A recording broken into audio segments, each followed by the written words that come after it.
Shall I stand here or come there? Anything is okay for you. Now I feel a bit alienated because all are sitting there and I am alone standing there. So a pleasant good morning to one and all. It's about to be noon.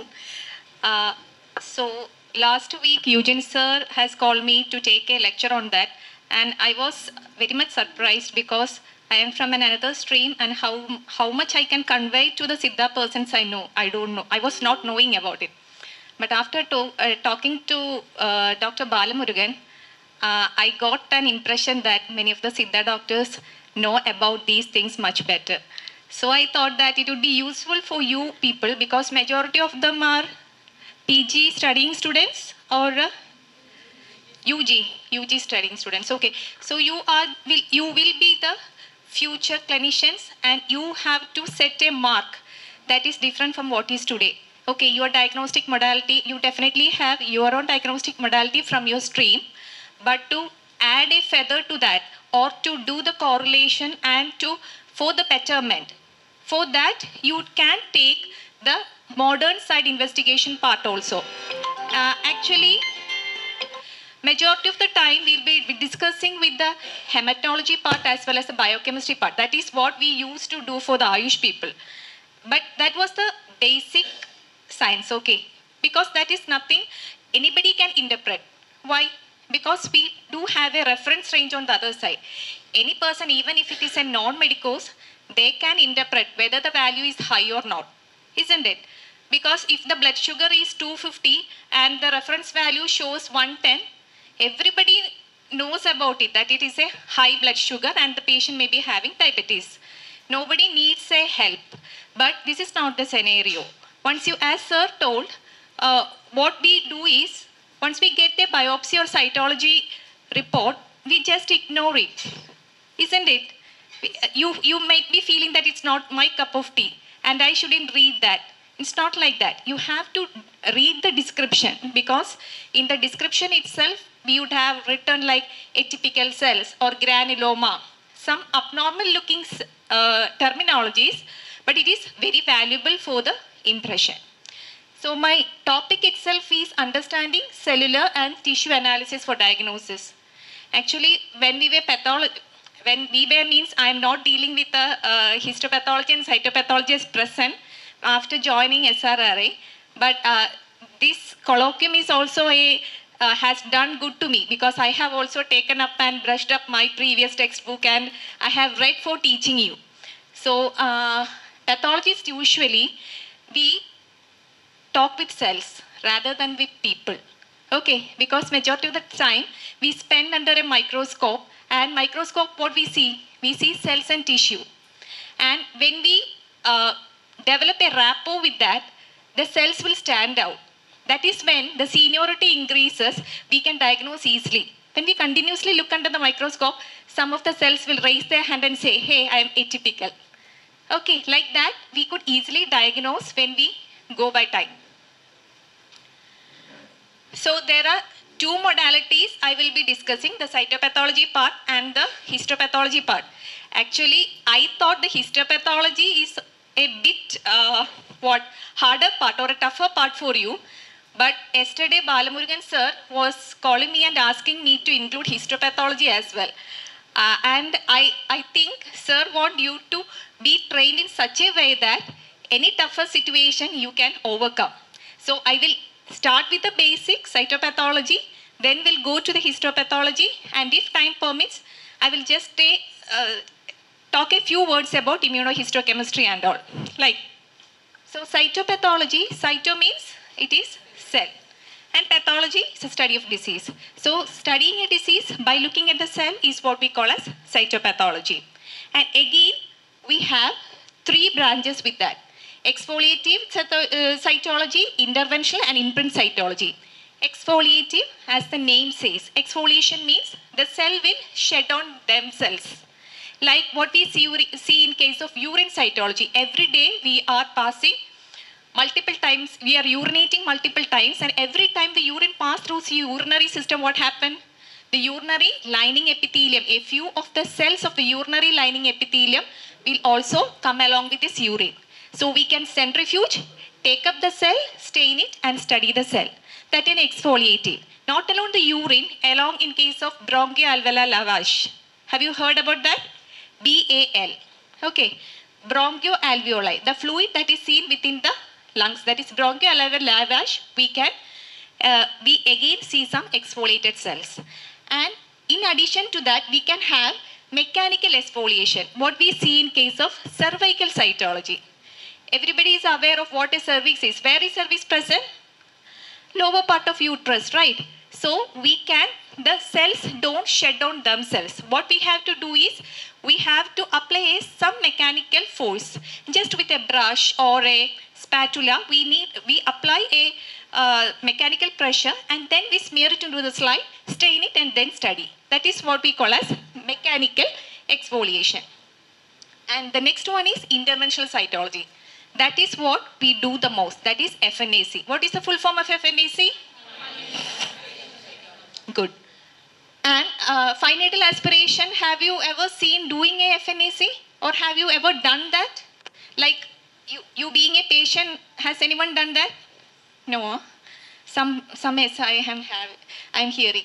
Okay, then I will go to the procedure next. And the next one is sediment cytology. Sediment cytology is that when we get a few fragments of tissue, when we do the cytology, if we are getting a few fragments of tissue, we put it in the cytoscreen and we take the cells out of that and then study the cell. That is not done in all the laboratories, only the tertiary care centers. The small labs may not be doing that. The next one is imprint cytology. Imprint cytology are actually after these frozen section and all. Do you know what is meant by frozen section? Have you heard about it? Frozen section means usually for histopathology, we need to fix the tissue before processing. And it may take 2 to 3 days for the full process.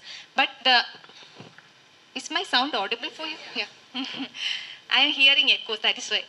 Okay, this and frozen section means within 5 or 10 minutes, we have to get the result.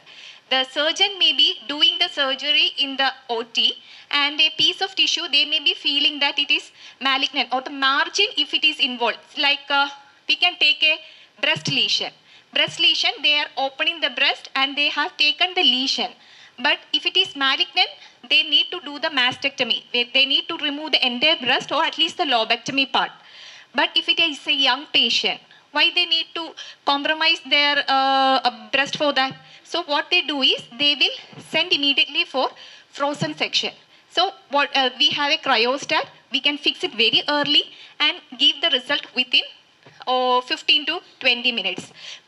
But all that time, the surgeon will be there in the theater with the patient without closing the wound. Okay, so we need to give the immediate result. But before having that frozen also, it is bit expensive. The machine itself is very expensive, so everybody can't afford it. So in spite of that, we can take an imprint cytology. If they send the specimen, we can just place it over a slide, microscopic slide. So some of the cell will transfer to the slide and then we can stain it and then do the cytological evaluation. But the accuracy is not comparable to that of a frozen section. So that also, out of these three, the FNAC is what we usually do a lot. So FNAC, how we do? We fix a lesion, whether be it in the hand or the leg or in the thyroid or anywhere that is superficial, with which we can hold it, and then with the help of a needle, we take multiple passes and we have to create a vacuum in the syringe and take off the needle. Only then majority of the sample we can get, and then we have to express it on the slide and then stain it and study it. This is what we do in FNAC. But if the lesion is very deep-seated or very small, in case of a thyroid or breast lesion that is not easily approachable for the pathologist or the surgeon, what we do? We can go for a guided FNAC. This guidance can be through any of the radiological methods, but USG is the most commonly used method. CT guided FNAC is also being taken, CT guided core biopsy, everything is being done, but this is the most commonly done. So, other than cytopathology, I told I will be discussing a few part on histopathology. Histopathology is a bit more time taking than the cytopathology. Like it needs to do the tissue processing. Processing means we need to dehydrate the cell, we need to dehydrate the tissue, then embed it in paraffin wax. Later, tissue section has to be taken, fix it in the slide, and then stain it and do the microscopic evaluation. I can share you the PPT if you want, okay? No need to take photos and all. It's okay, I can share.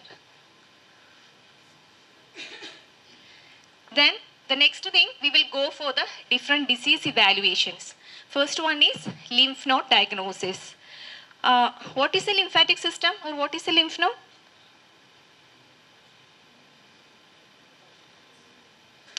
Lymphatics is just like our arterial or a venous circulation. We have another system of circulation that is called lymphatic circulation, and they play a very major role in fighting against the immunological, that is fighting against the infections. So around 600 lymph nodes are there in our body, I think. I don't know the exact number. But this lymph node diagnosis is very confusing because the benign lesions as well as the malignant lesions will both lead to the enlargement of the lymph node. So what we have to do is, first and foremost, you have to take a history. History have to be very elaborate, that if you take even for more than 15 minutes, that is okay. You write from the patient, age, gender, then the place from where they are coming, and the family history, just whether they had any recent visits to any other places or anything. What all information you can gather as much information as you need, and then do the examination. Because our hand is the best diagnostic tool. You may be knowing that, no? Just palpate the lesion, just find out what is the consistency, how many lymph node you are getting, and then go for the basic laboratory diagnosis. Like what? What will be you doing first as a laboratory diagnosis? Yeah, CBC. Anybody can send for a CBC, but it gives a lot of information, like the total count, whether it is elevated. And can you suggest me one of the lymph node disease that you know? Just anything. Filariasis is good. Be interactive. I am also feeling bored. Yes, come. Filariasis is an infective thing. Any other thing? Yeah, cervical lymphadenitis, again an inflammation. Then, have you heard about lymphoma? Again affecting a lymph node. Then malignancy, like metastasis. Metastasis means the primary site will be some other organ and the lesion will be coming to the draining lymph node. And the main lymph node from which the organ passes the lymphatic first is known as what? Sentinel lymph node. SENTL, sentinel lymph node. Okay. Because for breast and all, the sentinel lymph node is axillary lymph node. So if there is a breast lesion, if we are suspecting a malignancy, before doing the mastectomy, we take the sentinel lymph node. We pass a dye and we take the sentinel lymph node and see if there is any micromets present in the lymph node. So next comes the, I have dealt with the CBC, then with to rule out any infection we can see ESR, C-reactive protein, anything we can go for the basic lab diagnosis and then go for the imaging.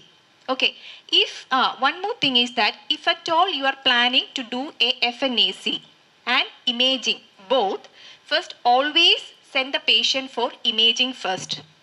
Otherwise what happens is that when we pass the needle and the next time when we send the patient for radiology, they will see or report it as necrosis. Because these needle passes, they can mimic as necrosis. So always send the patient first for radiology and next for FNAC. And FNAC also from the, if the specimen is adequate, we can go for immunocytology. And after immunocytology, the next higher level, if we couldn't get any conclusive evidence, the next thing we need to do is what? Biopsy. Biopsy can be core needle biopsy. Core needle means we are passing a needle, a wide mouth needle, and then we are taking a chunk of tissue. And that is the core biopsy. But as per my opinion, if you are suspecting any malignancies, please don't go for core biopsy, because the capsular invasion and other factors we can't do with the core biopsy. So suggest for an excision biopsy. So, and after that, immunohistochemistry. So the role is history and examination, laboratory diagnosis, next imaging before FNAC, then after FNAC you can go for immunocytology and also biopsy and immunohistochemistry. These all I have covered. Okay. Then what are the common causes of these lymphadenitis? Before that, let me give you a picture on how the lymph node appears, the anatomical section of the lymph node. So as I told, so which one is the highlighting? This one.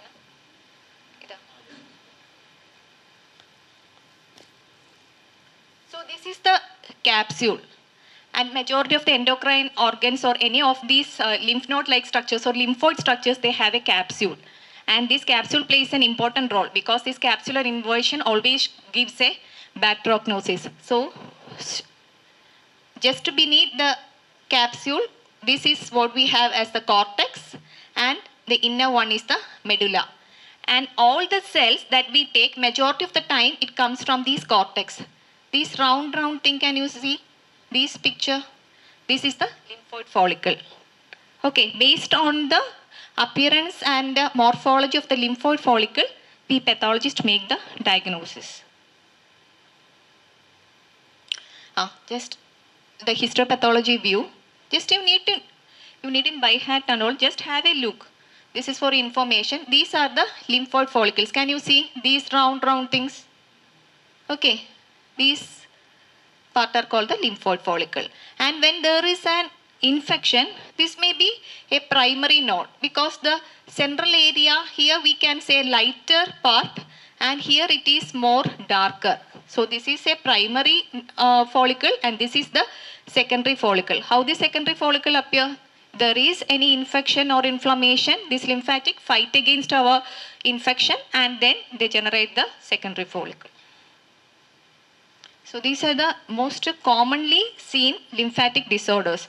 So whenever you see a lymph node, don't first jump to the malignant part. Don't think about the rare first. Always think about the most common seen lesions. So it is mostly the benign thing. Almost 90% of the lymph node lesions are benign lesions. That too, reactive hyperplasia, tuberculosis, any inflammatory diseases like rheumatoid arthritis, SLE, then infections like toxoplasmosis and Kikuchi Fujimoto disease. It's good to hear that name, no? It's a Japanese name, I think. And the next 7% come with metastasis. So the malignant area, out of the 10% of malignancies, 7% are due to metastasis, and only 3% are from the lymphomas. And the lymphomas, there are two types, Hodgkin's and non-Hodgkin's. Have you ever heard of such terms? Yeah. The detail you need to think about, but just to familiarize with all these terminologies, okay? I think you have a basic pathology for your undergraduate curriculum, right? So which text do you follow for that? Harsh Mohan, okay. So you are familiar with these terminologies, right? Okay. So as I said, the first and foremost thing is yourself who are the diagnosing person. Before going to the lab diagnosis itself, you can have up to 50% of the diagnosis. DD, you can formulate yourself based on the detailed history taking, and also don't miss to ask about the medical history also. Many of the drugs, especially these neurological drugs and neuropsychiatric drugs, that also cause lymph node enlargement. Okay. So never forget to ask about the drug history also. And make your hand as the first tool. Always look for tenderness. Actually, tenderness is a good sign for lymph node disease. Why? Because only inflammatory diseases cause tenderness. This malignancy, it will be very firm to hard in structure. Okay, that may not be any tender. And these benign lesions, it will be some spongy appearance, or a suppurative lesion, it will be pulsatile, or a suppurative, it will be fluctuating lesion. Okay. And with the morphology, again we can see if it is benign, metastatic and malignant, because the benign, the capsule will be intact. Okay. So, and as a result, and the hilum will be very much visible. But in case of metastatic and malignant lymphomas, the architecture of the lymph node may not be very clear. It will be some irregularities present because there will be capsular invasion, right? Metastatic, definitely, if it is in the advanced stage, there will be capsular invasion. So it will be irregular, and also the hilum won't be appeared in radiology. And if at all in radiology, you come across a calcification, majority of the time, it is a conclusive evidence of malignancy. In case of lymph node and thyroid, I am saying, not in other lesions, but in case of lymph node, if you see a microcalcification or a calcification, just then you think about a malignancy. It needn't be all the time, but majority of the time. This has all been discussed before itself. And this FNAC, it is used as a triage to distinguish all these diseases. So, this is not a confirmatory diagnostic modality. Okay, FNAC, we can never say it is a confirmatory, just to triage out the disease, whether it is benign or malignant. And also, the next good thing is that if the sample is adequate, as I told, if the sample is adequate, you can also send the sample for other ancillary methods like flow cytometry or immunocytochemistry, and also for molecular studies. All that you can do with this FNAC material. Usually we may have a misconception that only with biopsy you can do all these other. No, it's not like that. But it is better to do in biopsy, because FNAC sometimes, even though we get the material, the cellular content will be less. Mainly it may be some necrotic material or something like that. And if we do an IHC or immunocytology within that, we may not be getting a conclusive evidence. And what are the troubleshooting? FNAC, as I told, it's not a confirmatory test. Also, always we can get some confusion between benign lesions. As I told, these necrotizing lesions are different. Like there may be caseating necrotizing lesion, non-caseating lesion, suppurative lesion. Like in case of TB lymph node, tuberculous lymph node, we get a caseating lymphadenitis. But most of the time that caseation or granuloma, we can't get in the FNAC, because only the necrotic material we may be aspirating. So it is not a conclusive evidence. And also in other cases like Kikuchi disease. Kikuchi is mostly a self-limiting disease and with unknown etiology. Again, it is a necrotizing lesion. So we may get confused as to which is TB and which is Kikuchi. And also in case of sarcoidosis, there the necrotisis is not there. Again, a microgranuloma will be present. It can give a false impressions for TB. So a trained pathologist can rule out that, but again, it's a bit confusing. And also, so what you have to do in that cases, either you can go for the corneal biopsy, or if it's needed, you can go for an excision biopsy. If the patient is healthy and he can withstand a excision, it is better to go for an excision biopsy to get a conclusive evidence. And also if the result shows a few atypical cells, again, if possible, that is discretion of the clinician. If the patient can withstand, that you have to find out. You can go for an excision biopsy, and otherwise if you are not suspecting a malignancy like metastasis, then go for a corneal biopsy, no problem.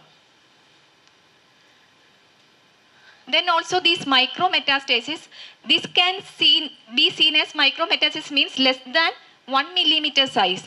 Only only a small part of the lymph node will be present. And if the needle doesn't pass through that part, we can get the atypical cells. So we will give a false reaction as, but we always, the pathologist make sure that the slide study doesn't show any atypical cells. That is how we give the result, okay? Because we don't know how many passes we have gone through and how many cells we have extracted. We know only after correlating with the excision biopsy. So FNAC is it's always a diagnostic tool, but never take it as a confirmatory unless and until you get the correct number of cells. Clear? So in that case, you can go for core needle biopsy. Can we take core needle biopsy as diagnostic thing for metastasis? Why? I told you some reason, right?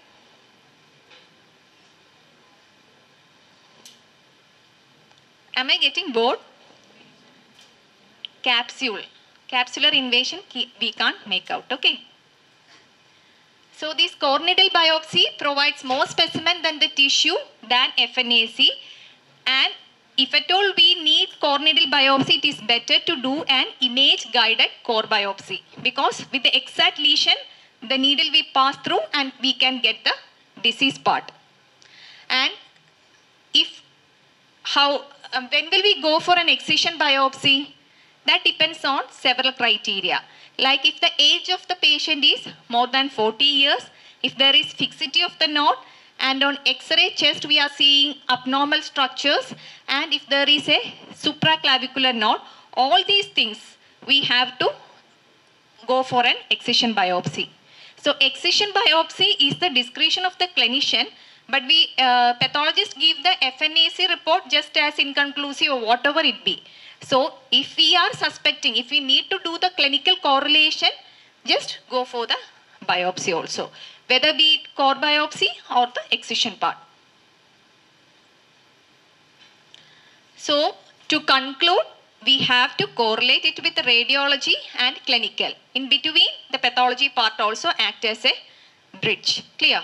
So the ultrasound can access the number, size, site, shape, margin and pattern, as well as the vascularity and internal structure of the lymph node. All these can be done with the help of an imaging, and FNAC is a more powerful tool in diagnosing metastatic cancers than lymphoma, and USG guided FNAC, it will give us a more accurate diagnosis, and also USG guided core biopsies. Any radiology guided core biopsy and radiology guided FNAC can give us a better result than the blinded one. So can we see the few images just to distract you from the sleepy mode? This is how the reactive lymph node look under the microscope. Here you can see plasma cell, different varieties of these lymphoid cells. Here it is tubercular lymphadenate. If we are seeing, if the pathologist see such a lesion in our FNAC, like a granuloma formation, we always give it as suggestive of tuberculosis. Then you needn't go for the other core biopsy or excision. You can treat them as a TB patient. But it is very difficult to get this all the time. Clear? This is what we call as granuloma. Can you see these elongated cells? These are called the epithelioid cell. Heard about that? Epithelioid. Collection of epithelioid cells is called as granuloma. Your pathology part is over or yet to come? Over, huh? So this is the Hodgkin's lymphoma. All these cells you can see now, very, very big cells, and it's very dirty looking compared to the other one. No, this is like a college girl appearance. Different type of cells are there. It's a treat to our eyes. But the other thing you just see, dirty looking, right? Yeah, that is lymphoma. And in addition to that, risk scoring, I told you, no, the basic laboratory test, you have to do it initially itself. Like the CBC, any antibody testing, anything you can do at the initial phase, like ESR, CBC, CRP, everything you can do at the initial phase. And along with that, the antibody and these beta-2 microalbumin and lactate dehydrogenase. These are the tests that give an impression to the risk assessment of lymphomas. Why? These lactate dehydrogenase, LDH, beta-2 microalbumin, all these are seen when the cell turnover is very high. Because when the cell turnover increases, these are being released from the cells, and this is present as higher level in our body. So for the risk assessment, in case of if it is a confirmation of lymphoma, and if you're looking the staging and the risk assessment part, you can go for other tests also. This is how a metastasis look like. And one more thing, actually the organs and the lymph node shouldn't be at the very nearby positions to get a metastasis. Have you heard about these testicular carcinoma? Can you say which lymph node will be affected in testicular carcinoma? Inguinal is affected, but it's not the supraclavicular lymph node. We never expect from the hidden primary in the testis to the supraclavicular lymph node, we never expect, but it happens. That is called as a migratory lymph node or something. So here, have you seen, does this,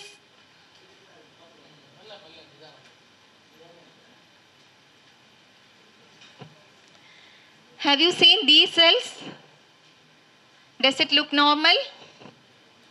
These are the metastatic cells. Because they will have more coarse chromatin, like the nucleus will be more enlarged and it will be more black in color. So this is called as a metastatic, and this is the lymph node, and you can see a metastasis within this. And which is the first draining lymph node called as? Yeah, good.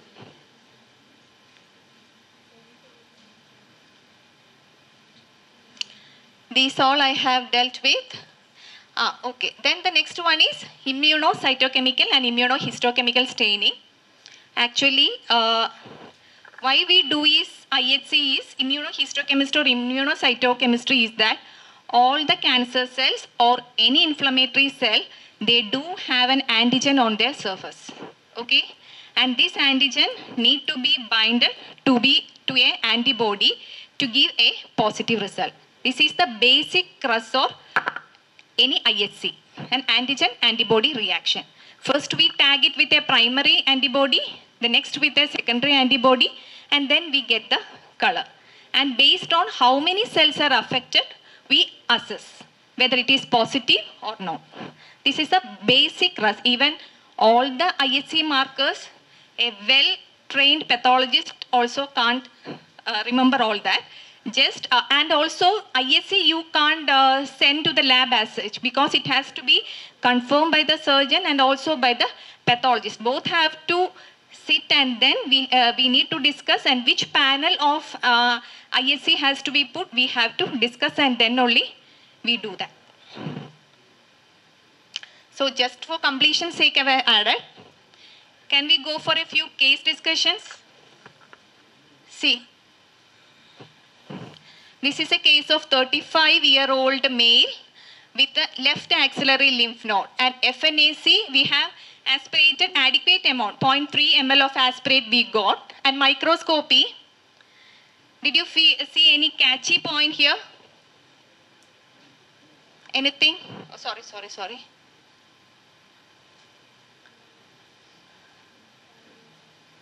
Which one? Granuloma. Which lesion causes granuloma? I told 2 or 3, right? Yeah. First one is tuberculosis.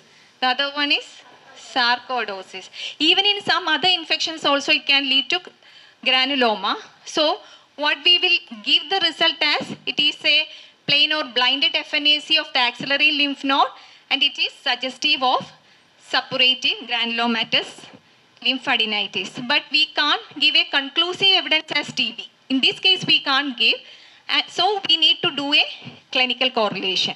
Clinical correlation, radiology correlation, and if at all needed, do the other ancillary techniques. Okay, to confirm the diagnosis. The next one is again a male patient with a cervical level 4 lymph node, but it is a guided FNAC, USG guided FNAC, and what you see is again suggestive of a lymphadenitis. I think the patient has to be again investigated for TB before starting the treatment. Yes, sir.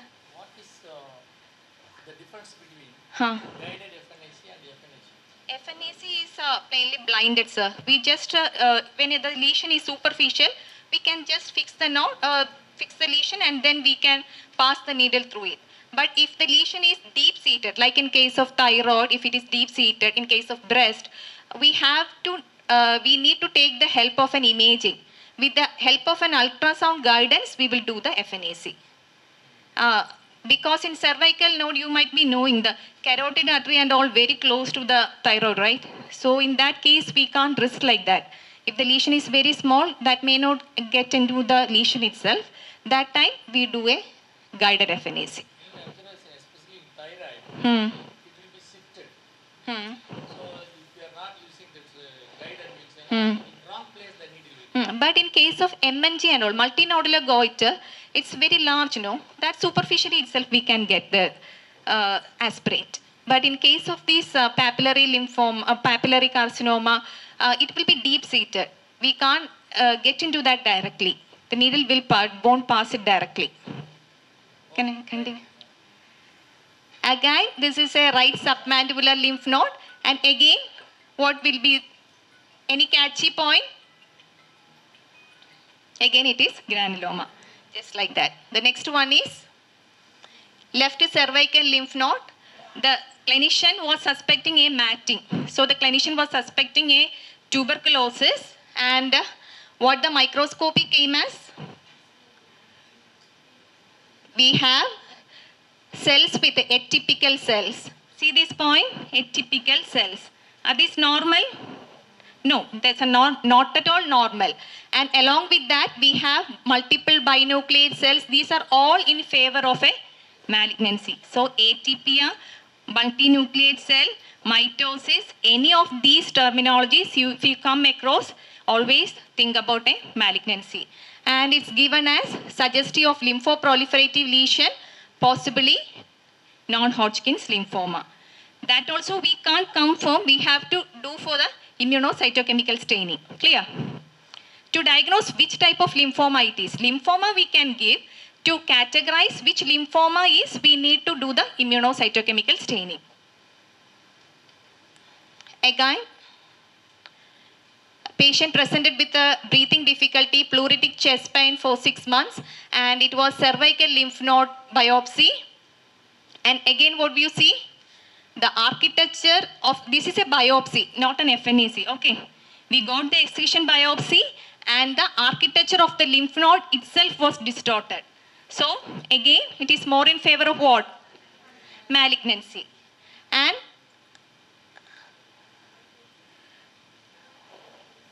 okay, so again it is given as features are in favor of lymphoma, Hodgkin's lymphoma. This type and all you need know about, but at least what you have to do next, you should have a clarity in your mind. What you will be doing? To type out that lymphoma, what you will be doing? Immunocytochemical. This is a biopsy, so immunohistochemical staining we can go, and we can type which type of lymphoma it is. Any doubt regarding lymph node? Can I assume everything is understood, or nothing goes inside the head? Can I move on? Any questions regarding lymph node? If you have any doubt also, you can ask. Otherwise, ask at the end of the session. Okay. Thyroid is another endocrine organ which we usually see, and lot of patients come with thyroid complaints also. Okay. At least you see the thyroid profile, right? T3, T4, TSH and all you come across regularly. And thyroid lesion, it can be of 3 types. That is benign and totally non-neoplastic. When we get that category, you needn't do, just follow-up is required. The other thing is benign but neoplastic. Can it happen like that? Benign, it doesn't have any malignant potential, but it is neoplastic. That is what we call as adenoma. Adenoma, they have a malignant potential, but the capsule of the lesion is intact. So it is what we call as an adenoma in case of thyroid. Like follicular adenoma. And the third one is frankly malignant. So we have these 3 classes of diseases when we come across thyroid. And to bring about an easier or the standardization in the terminology of thyroid, there is a Bethesda system of classification. Actually, this you need to know because majority of the pathologists will be following this. Otherwise, one of the patient who is being reported from Chennai, when they go to somewhere in Mumbai, the pathologist will have a disparity in their opinion. So, to standardize the opinion and to standardize the findings, there is a category called Bethesda system of thyroid lesion. Under that, we have got 6 categories. The first one is non-diagnostic or inadequate. Second, benign. Third one is atypical follicular. Fourth one, follicular neoplasm or suspicion or follicular neoplasm. Then suspicious of malignancy and malignancy. The last three, okay, 4, 5 and 6. Without doubt, it has to be sent for surgery. Excision of the, depending on lobectomy or total thyroidectomy, depending on the type of lesion. The other two, the benign one alone can be taken as benign. The other is non-diagnostic or inadequate because the sampling is not adequate for a diagnosis. What we have to do is, we need to do a re-aspiration, either with the guidance of imaging or any other facility we need to use for getting the proper amount of sample. This is all. Okay, so non-diagnostic, as I told, it will be just cyst fluid. As I told, there will be multinodular goiter, no? The nodes will have cyst fluid inside. And if we are aspirating the cyst fluid, we don't get any cells. With that fluid alone, we can't give it to an interpretation. So, we need to do the re-aspiration. And the next one is benign. Again, any benign lesions you know in thyroid? Just now I told, no? Colloid goiter. Almost same. Then, thyroiditis, have you heard about? Hashimoto's thyroiditis. And in that case, the management will be just follow. It's the discretion of the clinician, what has to be done. But it's not an emergency to do an excision or anything. And the third one is that atypia of undetermined significance. That means some of the cells appears atypical, but we can't get to a conclusion of it is a malignancy. Like we can't get the conclusive evidence of a papillary carcinoma or a medullary carcinoma. We can't suggest which type of malignancy is that, but a few cells will be atypical. In that time, again, we need to do the re-aspiration, or if the patient is wealthy enough, you can go for a molecular testing of the carcinoma. And the fourth one is follicular neoplasm. Again, depending on the discretion of the surgeon, you can do a lobectomy of the thyroid. Because this adenoma, they are benign, but we can't say for sure, from our FNAC, we can't say for sure if it is benign or not. That's why we always advise for the lobectomy. Total thyroidectomy is not required, but a part of that lesion has to be taken. The lobe in which the lesion is there, we need to take it out. And the fourth one is follicular neoplasm. Again, it is lobectomy, and it is fifth one is suspicion of malignancy, and the final one is malignant. These two, without any doubt, it has to be done with total thyroidectomy. Because when we get the biopsy specimen, it will be for sure malignancy itself. The risk of malignancy is very high in these two categories. So you need to know that there is a system called Bethesda system, and based on this, at least you can think, no, the first one is non-diagnostic. When you see itself, you can see it has to be re-aspirated. The next one is benign. Everybody is familiar with. The only, what you get confused is the third and the fourth one. Okay, that you need to keep in mind. The fifth and sixth, again, you know it is malignancy. Without doubt, what your management you can do. So, this is the multinodular goiter. Okay. Actually, this shouldn't be this multinodular goiter doesn't need a surgery as far as our concern, but this is being affecting their life, no? This can cause pressure symptoms, voice change, everything. So, this patient is maybe an ideal candidate for surgery. And when the histopathology, when the biopsy come also, we may have some micropapillary inside that, depending on, okay. So this is how we give the impression in that case. And you can see the thyroid we usually correlate with radiology. Okay. The radiology here, whenever this is an FNAC report, just the PG have written it in medical college.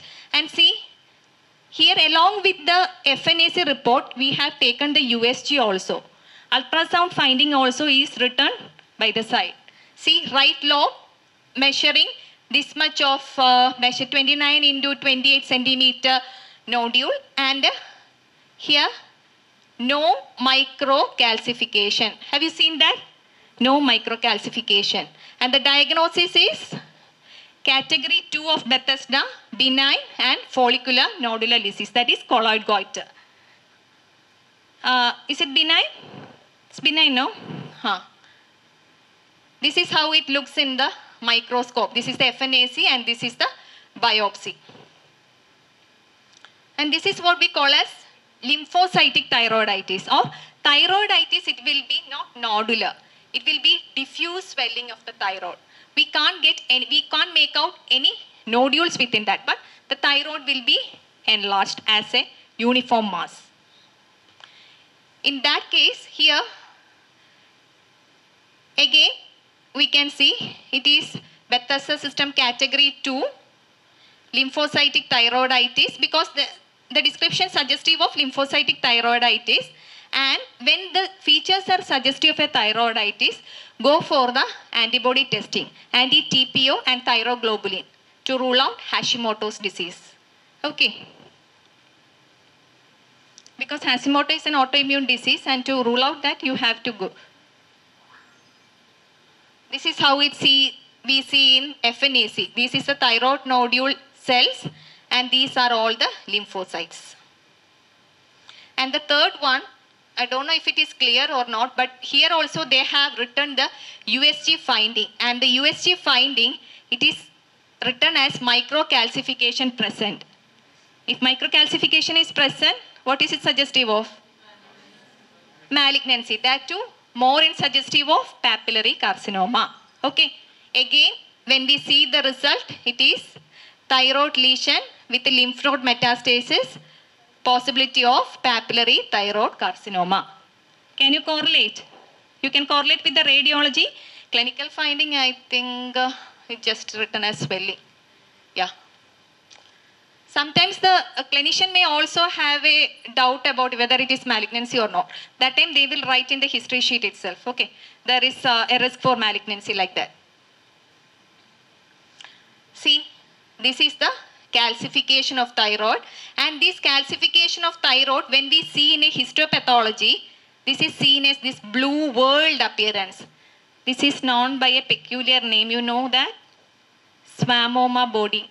Anybody have? Okay. Some of the terminologies are very interesting that will never go from our mind. Okay. This is the Schwannoma body.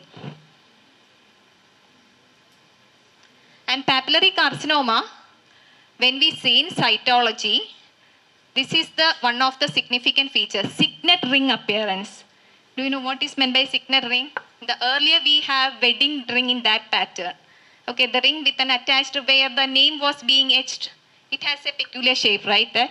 It has suppressed the nucleus to the periphery in this pattern. This is known as signet ring shell appearance. And in histopathology also, we have this powdery chromatin. Just for information. This Schwannoma body, please don't forget also. Please. And with this, I think I can finish the thyroid. There are a lot other disease, but the relevant things are these thyroiditis, MNG, multinodular goiter, then papillary carcinoma. There are other type of carcinoma like medullary, anaplastic, a lot of carcinoma. Just try to differentiate between benign and malignant first. The next grading, you can go for the how to categorize the malignancy. That is the next step. So as a beginners, just find out whether it is benign or borderline or malignant. If you are seeing any atypical cells or any atypia, also always make sure it has to be under follow-up. Never ignore that patient. The cervical smear also I am not saying much. Because here, but to interpret, when you get some cervical smear report, you have to interpret what it is, because again, that is being done by the Bethesda system of classification. We may be giving these terminologies like negative for intraepithelial lesion or malignancy. If a person who is not aware of that, they may think that this malignancy, oh, is it malignant or not? No, it is negative for intraepithelial lesion or malignancy. And under that comes reactive changes, all the organism affecting the cervical or the female genital tract, like the Candida, Trichomonas vaginalis, bacterial vaginosis, anything. Also the HSV infection. Herpes simplex, HPV, sorry, HSV, not HSV, it is human papilloma virus. All the viral infection, bacterial infection, any inflammatory change, all that's come under the NILM group. What is NILM? I am emphasizing it because there I am doing this cervical smear reporting, okay? And the majority of the time, I stop writing this NILM right now, because all the time I write, and some of the clinicians may have a confusion whether it is normal or not. Now what I do is, in the bracket I will write normal also. But if you are aware that these terminologies exist, it's not a problem. Okay. So, and the next category is epithelial cell abnormalities. And these, how do you manage these? The reactive cellular changes and all, we have to, whatever treatment you need, you can give and do a repeat smear after 3 months. That is how you need to, these inflammatory changes will be there in the cervical smear. So after 3 months, you need to do a repeat smear. For all these, NILM category, if it is totally normal, it is okay. Otherwise, if any of these specification has been given as this organism or bacterial vaginosis or HPV or any other thing, then you need to go for a repeat smear after 3 months. 3 or 6 months, okay, depending on the comfort of the patient also. And the epithelial cell abnormality, it can be a squamous cells and also a glandular cells. And squamous cells, we have atypical squamous cells of undetermined significance, all these terminologies, but these two know, L-cell and H-cell. This H-cell is important because it has high potency to change to a malignancy. So what we do is that we do a cone biopsy and then we study the tissue sampling. And tissue sampling, with that, if it is malignant, we treat the patient as malignancy itself. The other things are just for completion's sake. These ascus and all, there are atypical cells. Again, you need to follow up the patient regularly. At least once in a year, the patient has to do the cervical smear, because these atypical cells can again have a potency for malignancy. And the last one is the squamous and adenocarcinoma. Without any doubt, it is significant early. Okay, any malignancy, that is significant. Any atypical cells means always have a caution that it can change to malignancy. So always keep the patient in your follow-up. This is how the inflammatory smear looked out. And depending on the gross appearance also we can find. Okay, this is not the typical one. And here you can see candidal infection. It is curdy white discharge. And all the infections, they have their own peculiarities. And depending on if the cytology also correlates, you can go with the treatment. Clear? This is how the candida look like. Can you see these string-like structures? This is how a candida appearance in the microscopy. And this is HSV and also HPV. Both have, in HPV and HSV also we see some cells with the atypical change. Elaine, this has to be caution, and also we have to do the genetic testing. This HPV and all, we do have some genetic testing right now, and do for the ancillary technique and confirm that, because that is also high risk for malignancy. Now I think HPV vaccinations and all are more prevalent. I think you people would have taken, right? You are all in your 20s, right? So you are supposed to take HPV vaccination also. And this is how carcinoma looks like in the cytology. See, Can you see these cells raising their hands and saying, look at me, look at me? Can you see this? I'm not seeing that row of students. Actually, you can also see, right? These cells. These cells are not normal from the others. So these are the atypical cells or the malignant cells. And this is how the tissue biopsy will be. You can see this is the basement membrane. Basement membrane means any epithelium should have a basement membrane. And if this basement membrane is being breached, this is called as frank malignancy. Shall I take a 5 minutes break or something? Are you sleepy?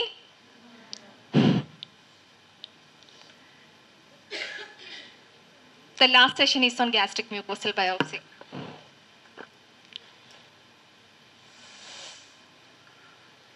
Actually, I was not planning to take this much. With your sir's advice only, I keep on adding more and more slides.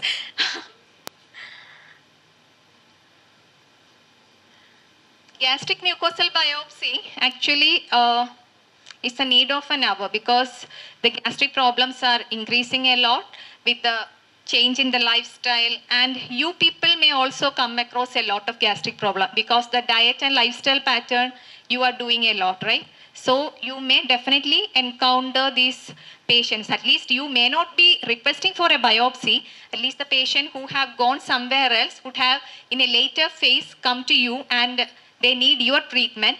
Then you have diagnosed. Okay, what is the interpretation you have to know. And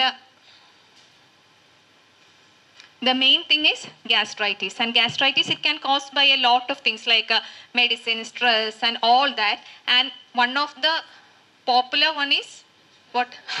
H. pylori gastritis. We see a lot of cases now, and there is an antibiotic regimen in this allopathic side. Actually, for H. pylori gastritis, what you do? Sir, what is your plan? You will be saying that later. Huh? So it is nothing. I don't want to give you a description on how the biopsy looks like, but the epithelium, there will be inflammatory cells. There will be an epithelial lining and the lamina propria. In all these layer of cells, there will be inflammatory cells. This is how the gastritis appear. Inflammatory cell man, it means neutrophil or lymphocyte. Depending on that, we can say which type of gastritis it is. This is how the morphology of a gross specimen when we get. For some other reason maybe, or some autopsy specimen. But here you can see the normal rugae, right? Here the villi and all is normal. And here there is some erythema and also flattening of villi. This is specific of gastritis. And even when we take the biopsy also, there will be destruction of the script and villi and also infiltration of the inflammatory cell inside this. This is the picture. You can see this is the crypt and these dark staining cells. These dark staining cells are the inflammatory cell. You can see these are encroaching into this epithelial lining. Okay. This is how we see in case of gastritis. And again, I have taken a picture of H. pylori, but it's not visible. H. pylori, when we see, we do a special stain called Alcian blue also. That picture I didn't get. So this is how. Again, there will be small granular structures. This is called as the H. pylori, Helicobacter pylori. And again, for the next step, colonic biopsy, we have inflammatory bowel disease. That is ulcerative colitis and Crohn's disease. This is of significance because these have a high malignant potential. In future, when this patient comes to you with such a diagnosis, you should keep in mind that they have a high potential for malignancy. And also, along with that, there will be all these extra-intestinal manifestation. Both of these, both Crohn's and inflammatory, it has some autosomal dominance in the trait, and also all these extra-intestinal manifestation will be present. And you can start from the basic laboratory testing. Right from the CBC you can start. Okay. How to investigate a patient with these type. And other markers also you can go, ESR, C-reactive protein, and also these fecal calprotectin, all these higher order investigation, and also H. pylori test, anything you can go for. Okay. Depending on the type of inflammation. If it is in the gastric area, you can go for H. pylori. If it is a chronic gastritis, all the tests for H. pylori. But if it is colon, H. pylori is very scarce, no? It's not a favorable site for them. So there you can do the other set of investigations. And this is how the Crohn's and ulcerative colitis looks like. Both are the both sides of a coin. They appear both sides of a coin, but morphologically and histopathologically there are few differences. Like this is the ulcerative colitis. You can see it is a continuous lesion. Can you see here? Right from the colon, it is being involving there. These area students also see here right from the rectum, colon, it is affecting in a continuous manner.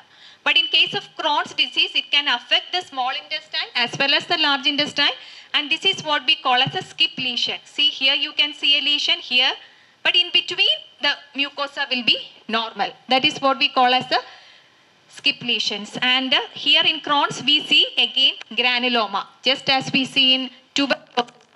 Here in Crohn's we can see granuloma, but in ulcerative colitis it will be lacking. That is the difference you need to think about when we see the description. Anyway, both have a high malignant potential, both are not safe, but for your, at least for your knowledge, you have to know both are different. Then there is something called FAP. Have you heard about that? Familial adenomatous polyposis coli. And the only gene that we can remember is the FAP gene. Just like an abbreviation, no? Familial adenomatous polyposis. FAP gene is involved in case of familial adenomatous polyposis coli. And this again has a high potential for malignancy. And the one thing is that if a family member get this familial adenomatous polyposis, always ask the other members in the family to do a genetic testing 10 years before this patient got the disease. Okay, if the patient got disease at the age of 50, the other family members has to be screened at the age of 40 itself. For what? For this genetic testing. Because it is a high malignant potential, more than 100 polyps are there, and our treatment is colectomy. Okay, so it has to be always kept in mind that if at all you have to ask when you take a history and any of the member has shown you for this FAP, history of his FAP, then always ask the other family members to do their genetic study 10 years before the person got the disease. I think many of the persons who mistake it for hemorrhoids, but always do a clinical examination.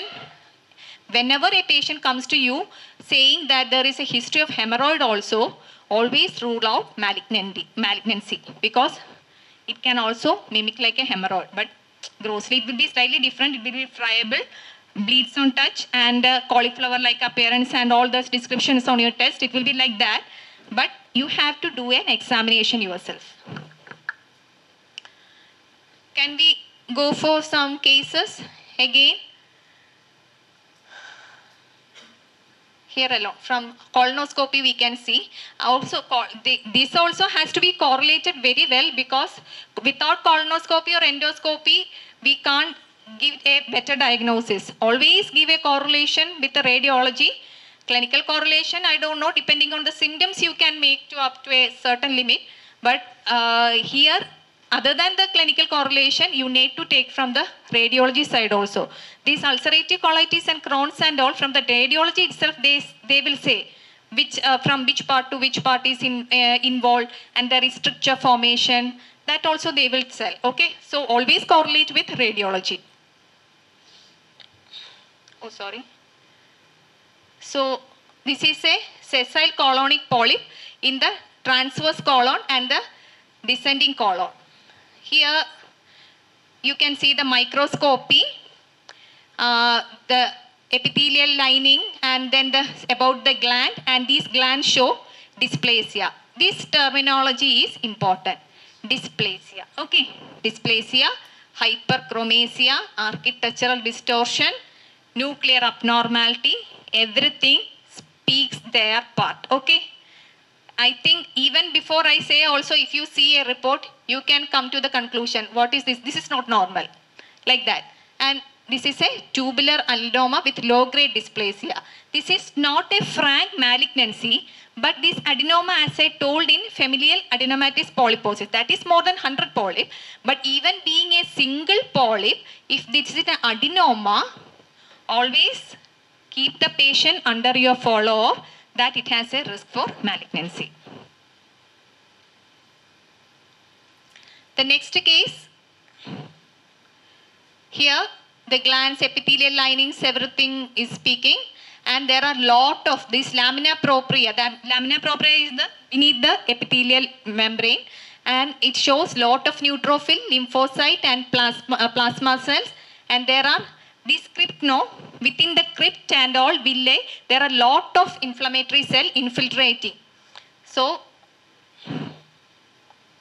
it is mostly suggestive of a chronic colitis. So on correlating with clinical and endoscopic finding, possibly ulcerative colitis.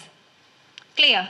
So these crypt abscess, this infiltration of neutrophil, lymphocyte and plasma cyte, this cryptitis is a worst thing, okay? This speaks about this ulcerative colitis. Crypt abscess can also be seen in Crohn's disease. Maybe that is what they have written on correlating with clinical.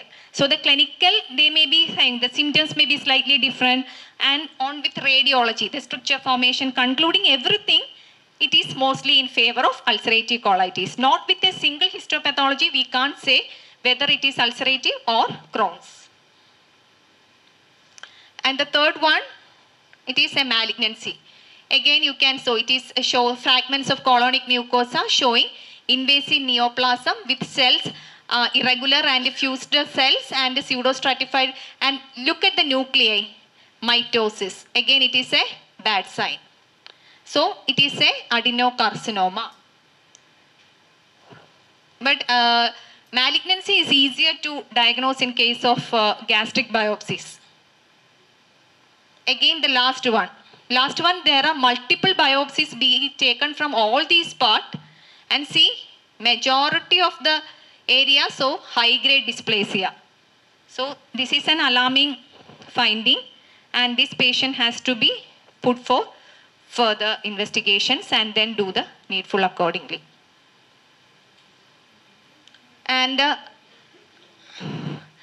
one more thing, actually I haven't included in this, but Balamurugan sir has asked me to tell a few words about this microscopic colitis. Microscopic colitis is something just like this colitis, but it is of unknown etiology. We can't say a definite diagnosis for why this happened, we don't know. Like just like an idiopathic cause, but the patient will be having complaint like loose non-bloody stools and all. And the colonoscopy also won't show much finding. It will be just plain erythema or something like that. And we will see again lymphocytic infiltration within our crypt. Actually, for that, what we have to do is we need to evaluate the patient further. Just send for the stool culture. It's a ruling out of method. We can't say it is a microscopic colitis just by seeing the slide. This is just a, we can say it is colitis with excluding all other causes, we can say it is a microscopic colitis. Actually, no specific treatment is there for allopathy side also. I think it is, they are giving some loperamide that for loose, conservative treatment only I have read about. I don't know from your side, sir will be discussing on that. Anything has to be dealt? AUX mode.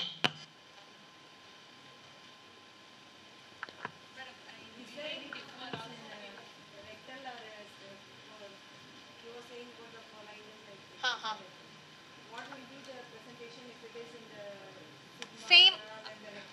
All the large intestine lesions will have the same picture, right from the terminal ileum till the rectum.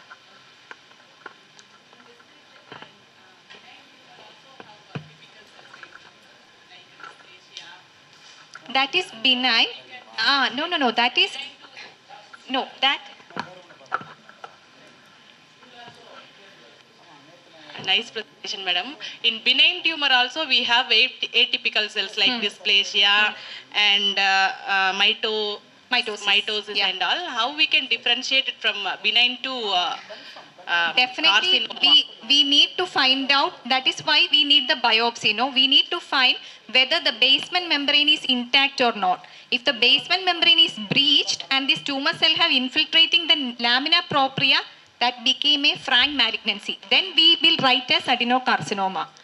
But the other thing with mild dysplasia, it will be some adenoma.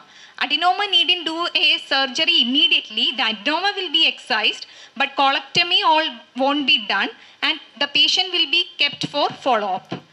Like with a frequent interval, like 3 to 6 months, the patient has to be done with colonoscopy.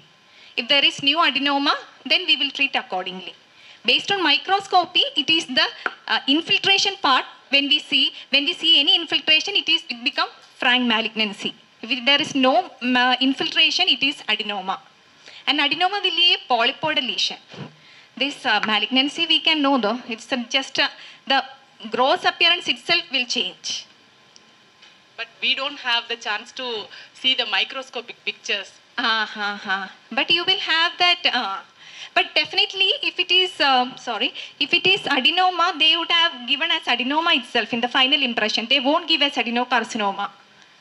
So adenoma means it's not malignant, but it has high malignant potential. In near future, it is a high risk or a high risk candidate for carcinoma. So always keep in mind that ask the patient to regularly come to you, follow up, and then if it is not progressing, it is okay. But that follow-up can't be discontinued at any time. Throughout the time, you have to, till that adenoma is there, you need to find out. Thank you.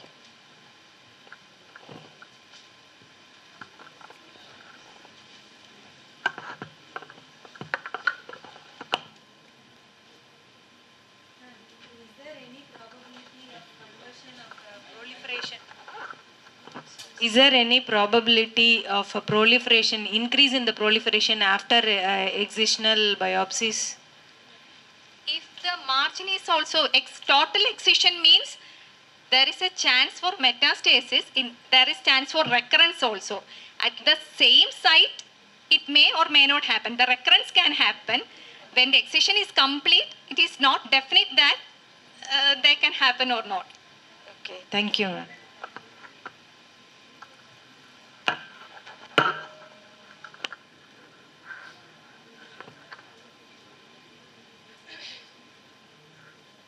Was it useful for you?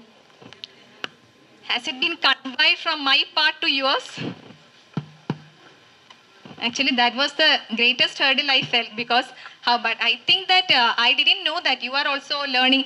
Harshmohan is the textbook. Robbins, even though Robbins is a standard one, during our UG period, we also, for the examination part, we also learned Harshmohan only.